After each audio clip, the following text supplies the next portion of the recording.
just folders for the different footage items that you have. Now notice that I have a lot of different footage items. Some of them are used and some of them are not. To tell, if you click on one, you'll see whether or not it's being used, because it will actually show you, okay, this one is being used one time, whereas this one and that one at the top are not. So we have 1, 2, 3, 4, 5, 6 items here, and we have 4 in the other. Well, I'm going to go ahead and save my project again, because now it's saved it with the folder organization that I have. But another thing that I can do is I can go ahead and get rid of all the things that I don't need. So if I go to File and Remove Unused Footage, what that will do is that will get rid of anything that's not being used. So you can see it's removed 5 footage items, which does make my life a little bit easier, because all I see here is the stuff that I'm actually using. Now you can of course save that file again. I did a save as.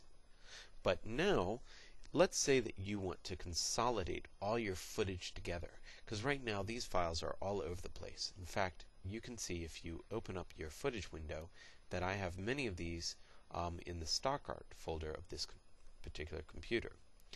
And they're actually in a couple different folders there.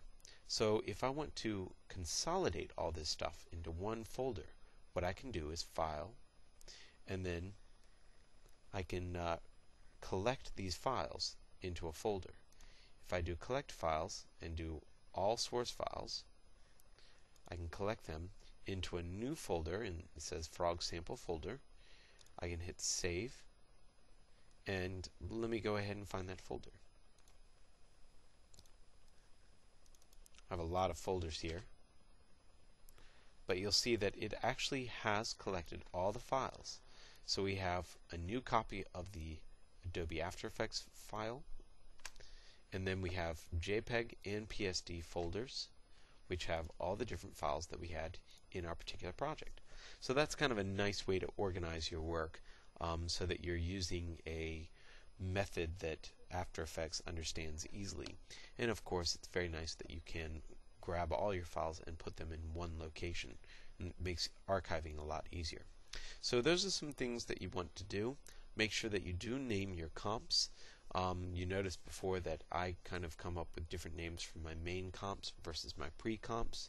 But file organization, of course, is always something that you should be practicing in AfterFX and every other application. And that's it. Thanks.